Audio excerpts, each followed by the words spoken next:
Hello, everyone. If anyone wants to come listen to this last one, it's going to be the best one. So please come on down to the front. We are rounding the corner to the end. But last but not least, we have Eric here from Ramp. Eric, will you give us a quick introduction yourself, Ramp? What does Ramp do? Great to see everybody. I'm Eric Glyman. I'm a tourist. No, I'm kidding. Co-founder and CEO of Ramp.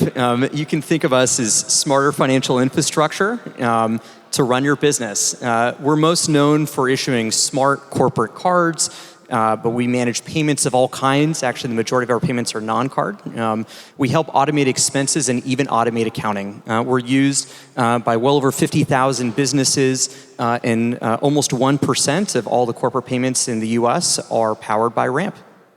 That's awesome. I've heard that you guys are just past 7 years old, or as I think you say, 2,555 or say so days old. Why do you count in days?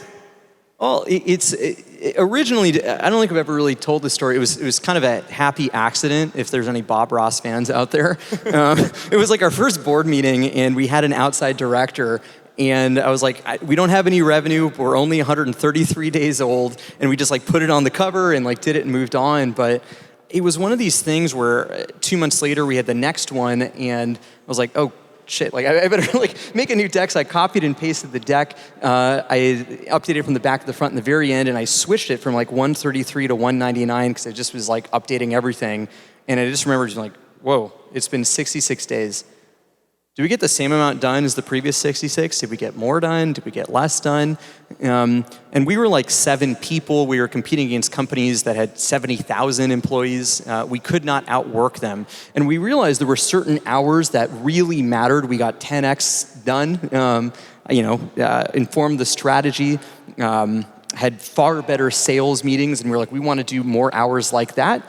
And in order to do it, we would have to measure time and actually say no more often to things that are less important. So it's really more about setting tempo. And I think ultimately for a lot of people running companies, like that's the job. It's setting the pace. Cool, I like it. All right, so this is a room full of a bunch of both fintech founders and then also like some really big companies and folks kind of all over the fintech ecosystem. But we can talk about kind of anything. I want to go back to the very beginning and like, how did you think about some of the mistakes that you made early on? Like, was it just come up with the idea for Ramp, oh my gosh, this thing just grows like crazy? Or tell me about the early journey, some of the speed bumps you had.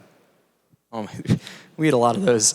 Look, I think in the very early days, we had the kernel of an idea which has endured, which is, whether it's us or someone else, it feels strange that many financial service leaders and providers are structurally misaligned with their customers.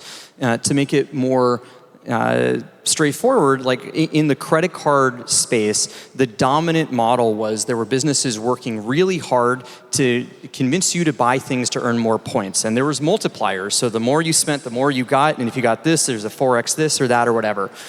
It's fine. And then there was other people in these businesses working really hard to convince you the 4x was a lot, and then they would devalue the points constantly. Maybe people have heard of that. And I remember doing research with, I don't know, regular people trying to convince them my job was to sell more cards at the time. And I'd ask them, do you want like points or cash back? What would motivate you? And if you really listen, people would say, I just want more in my bank account. Go figure.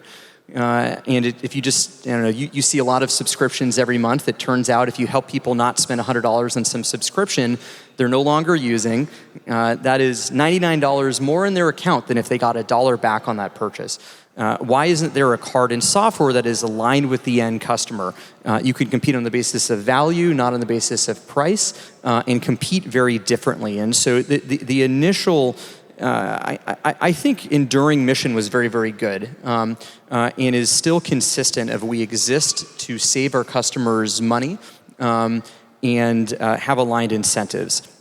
There was a lot of things I really missed. And if you kind of study the early board decks, one of the words you won't find for about a year to show up is the word time. we completely miss the importance of actually going and saving people time. And for companies, time quite literally is money. Everyone has an hourly rate, if you care to calculate it. And an hour not spent doing expenses is an hour you could be selling your next customer, working on the next product, and moving forward looking. And so were things we missed. I think that there was a lot of things we could not have predicted, which I think many people in this room dealt with. The pandemic was not on the roadmap. Failures of different banks, which put us and others at risk, I think was gnarly to deal with. And I think even now, I think the extent to which AI is upended not just every business model, but even the way that people operate as an organization and what it means to run a company has changed. And so those are a few. That's great. Thank you. So as the folks from Plaid who are here will know, I am basically allergic to corporate bullshitisms, and they happen a lot. But today we've talked a lot about this concept of intelligent finance, which we had to really think a lot about to make sure that it passed the corporate bullshitism filter. And it does. Intelligent finance, important new field. Basically think of it as like AI plus really complex machine learning on top of finance. Eric, you published an essay called 532 Years, which talks about the history of accounting. And in it, you talk a lot about programmable money. So tell us, what is programmable money, and how is programmable money not just another corporate bullshitism? So, glad we're talking about this. I think it's this really interesting question, right? And part of how we got onto this was two reasons. One, it's a little bit interesting, right, that fundamentally the way we calculate, I don't know, keep books for companies and manage ledgers is literally medieval math. It's good math, but it really hasn't changed.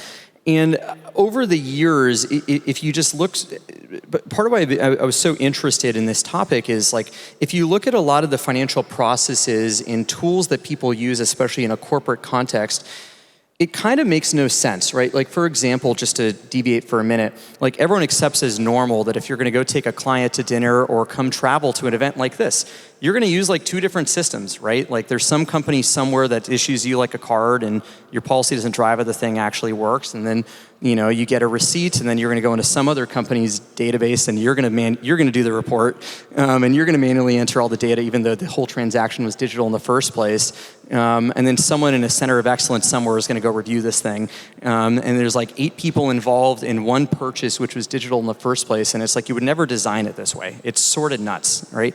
And so a lot of what RAMP has been doing is trying to look on first principles and ask the systems we're building, are they designed for the capabilities of today's world? And when I think a lot about how modern and digital accounting expense management processes built and bolted onto this are fundamentally taking old processes and saying, let's put it in a database, let's put it in the cloud. And you end up with these litany of point solutions. And so a lot of it is first trying to question of why do we do things the way we do is kind of the first piece of it. The second is getting at this notion of I think a lot of people, maybe not in this room, but most people in this world misunderstand what money is, right? You ask people what's money, and they're well, the dollar bill is money or a coin, and it's no, that is a token, that is a representation of value. Money is information, right? The original kind of records of money were actually kind of the first records of writing were receipts, right? If you're getting paid, it's not there is a check that moves. It's 40 characters, right, from one database to another instructing to move a ledger item from here or there, right? And so you move funds, but actually, if you think about designing modern, whether it's financial tools or systems to do work, you need to kind of step back and ask what is money, what is information? And so when you kind of ladder on to intelligent financial products, right, I think an example that we try to think about and ultimately ladder towards is take something as simple again as an expense report. You could say, oh, it's intelligent, I built OCR and I get a piece of information and I'm doing your reimbursement. I think more intelligent finance is actually asking why does this this thing even exist, and how do you actually start to go do the work? And I guess it relates back to even your previous question. My misunderstanding, and I had spent years in and around this industry, was I thought fintech was just about money and saving people money. And increasingly, if you're interpreting and you're understanding that, actually, money is information, fintech is increasingly about doing work and saving people time and executing. And I think intelligent finance is starting to act on this next bit of intent. I don't know if that correlates with how you think about it. That makes total sense. I'm going to shift gears. We could talk about this for a while. Shifting gears a little bit, let's talk about AI. We've been talking about AI a lot today. You all are one of the more, I would say, AI, cracked AI companies for a mid-sized company. And it seems like you got on board with building with AI and embedding in AI quite early as things started to change. What was the moment when you said, oh, this is going to be a thing and we need to change how the company works? And then how did you go from that realization to the reality of where you are now? Helps to be small, and to be told that you're small at the time that you made that decision, not so small anymore. Because it forces you to try to rub two nickels together and get a quarter kind of a thing, right? And we were told we were 2 or 3 years late to the market. We thought we were 175 years late to our market, but neither here nor there, right? Where we really got onto this stuff actually came not from product development, but from the sales world. There was a sales development rep, which for folks who maybe haven't worked in B2B, the job is you just show up at a company and your job is go book meetings. It's really hard, right? And maybe you email people or you cold call people and that's the job. And there was someone on their team who was excellent, really great at doing it, but we couldn't figure out how to get him more than 24 hours in a day. And we didn't know how to find other people like him. We weren't so good at hiring. But we had some engineers, and we just said, what is this person doing? And we looked back to the day to their calendar. And we'd see, okay, he wakes up in the morning, he shows up at the office, and he spends his first hour going and checking who raised money today, what companies were formed. He goes on LinkedIn, and he sees who moved from one job to another. Right? Then he tries to guess at their email. Then he's going and writing up copy to go and send a note that hopefully will convince someone to go take a meeting. Before you know it, half of his day is gone just going and preparing to do the thing, and then he starts sending notes, and then kind of only that last third, such a low yield of his day is actually the thing that generates money. And we thought, well, what if we had some engineers? These kind of sound like structured processes an algorithm could do. Let's just programmatically pull who raised funds.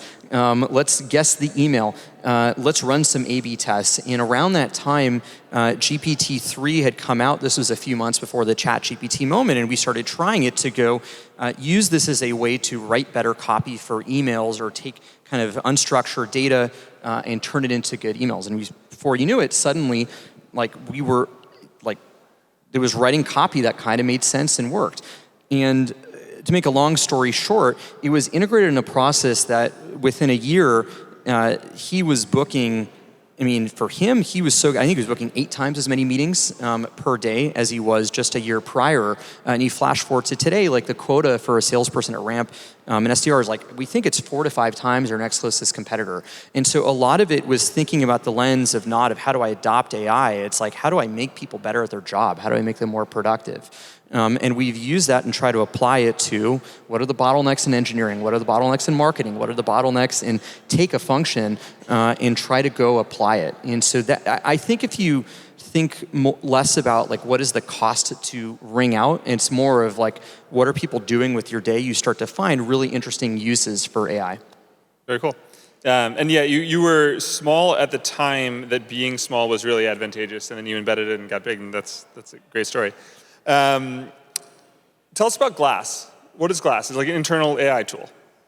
So it's, I think we're now at this place where everyone's using AI, right? And, sometimes you look around at the company and you're who's used AI? And people are I've edited an email with AI or I've done stuff, right? Everyone wants to look smart and we're supposed to look professionally smart at the job. fine. But one of the things that we kept noticing happening was like there were some people who were like mega AI pilled and like they were flying. They were like making working apps. They were doing crazy kind of things where there's other people saying like, I can't get it to work in my environment and it's hard. And by the way, like I kind of blame the AI companies for this. Like people's first experience if they try to use like Claude Code or something like that is you have to like connect all your apps and you. It's overwhelming. It's scary. Like there's a bunch of like data privacy questions. All of it, right? You can meet a command line, and so what Glass is we built an internal interface. Like think of it as like an internal Claude Code. Right, where it comes pre-configured. Everyone has the right permissions. It's set up to like our structured database, to Slack, to Notion, to stuff, so you don't have the setup. It has built-in skills, things we'd find useful for other people. If your colleague on your team makes like a really useful skill that's good, you can see it too and you can use it. So when someone gets better, everyone gets better, right? And so a lot of this is actually just like it's a better harness, right? A better way where it has the customizations of the company, and so as a result, it makes it easier for people just to actually go and do work. Cool, I like it. Before we started this conversation, Eric and I were talking a little bit about token spend, because if you talk to any company CEO of a moderately large, or frankly any size company, they're pretty worried about token spend. I will not share our token spend. I don't think Eric will probably share their token spend. You see a lot of companies that are worried about this. Tell us, like, how do you think about working with those companies, giving them visibility, maybe building tools for them to manage token spend? I mean, maybe to set the stage for folks into like, is this just some weird topic, right, that CEOs are interested in, but like, is this actually relevant or not? Like, I'll say a couple things. Like, I think some people know this, like Anthropic made their first $1 in revenue 3-ish years ago. The reports are they're run rating at something like $50 billion a year in revenue now, right? Nothing's ever grown like that. And if you kind of take like, the sum product of the revenue they're, reportedly doing of OpenAI, Gemini, called the labs, you could say ballpark, people are spending $100 billion a year right now on tokens. And let's say things massively decelerated, they really slows down, and they only 3x over the next year. In about a year's time, about 1% of the entire gross domestic product of this country is going to be going towards token spend. And most people, by the way, aren't spending on tokens yet. Like, it's going to get really big. And I think in the past, like, as a company, you could be spending, like, you basically had to manage two things if you were to simplify it. Human resources, how much are we spending on, who are we hiring, how much are we spending, and vendors. And I believe very soon there's going to be a third category, which is at marginal costs, you are going to ask models to do work for you of all kinds. And it's not just software engineering, like I think it is kind of more like OpEx in a lot of cases. And I think companies, certainly in their 5-year plan 5 years ago, did not budget for any of this. And I don't think that people... Yeah. In their 1-year plan, in like December, yes. A lot of companies didn't budget for it. This is it. Like Uber's CTO talked about, like in a quarter they hit their full year budget. I think Microsoft just turned off Claude Code for a lot of people. And you have this dichotomy of, on one side, the spend is far higher than people expected. On the other side, you have people saying like, I can't work without this. It makes me so productive. And I think that both are true. And it leads to, why do we care about it? Like, Ramp offers spend management as among our various products as part of what we're known for. And tokens certainly cost money, and we should help companies better manage this. And so it's been one of our fastest growing product lines, where we're able to interpret based on not only the transaction data, the receipt data, network call data, to help companies understand, not even, first and foremost, the nature of the spend. Is this R&D? Is this OpEx? How do you categorize that from an accounting perspective and make that simple? But more interestingly, like, I'll put it this way, like, you can hire like a quantum physicist and like ask them to edit your emails all day and only do that, but like most people probably wouldn't. And yet, most of the spend for most companies is doing something like that. You have this alien intelligence, and you're like, please edit my email. And like that's perfectly fine, but you know, if you kind of think about the capabilities of base models to do these level of works at like 1/100th of the cost, you're going to end up in an interesting phase of how do you optimize that. So we think this is a very interesting problem space, and we do a lot for companies. If you're struggling with this, send me a note or a DM. But I think it's going to be just a mega theme over the coming years of if this is a major source of how companies do work. You know, I think it's critical that it's managed. Totally. Okay, last AI question. You deploy a lot of AI tools in production. How do you think about the failures that inevitably will occur when you deploy the tools in production? Let's say you misclassify some big expense for some public company, they don't catch it somehow, and they have to restate something. How much do you worry about that? How many protocols are in place to prevent it? Yeah, how do you think about it? I mean, luckily, accountants never make mistakes. Never once. Definitely not a Plaid. No, I mean, to be less glib, it actually gives a really useful mental model, right, for this stuff, right? A lot of our customers, their job is to close their books accurately and to stand up to the test of an audit. But an audit, if you look at it structurally, assumes for certain people are going to screw up. People are going to categorize things incorrectly. That's why there's reviewers, there's first lines, there's second lines, there's outside auditors.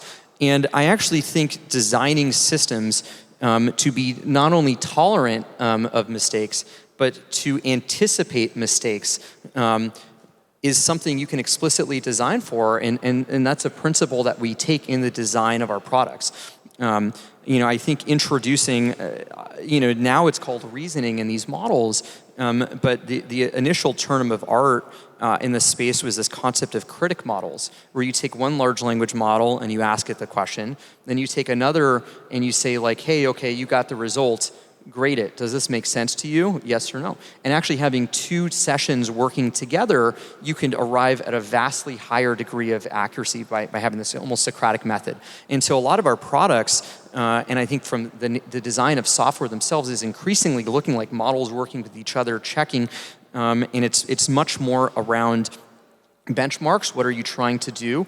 Defining accuracy and success conditions, and then hill climbing repeatedly to kind of go and move up in this way. And so I would say there is a place for very discrete, if this then that type programming.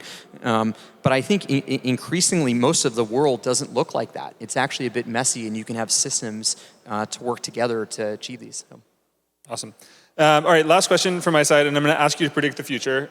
If you rewind maybe 5 years ago, you heard everyone in financial services talking about chatbots. Turns out they didn't work very well.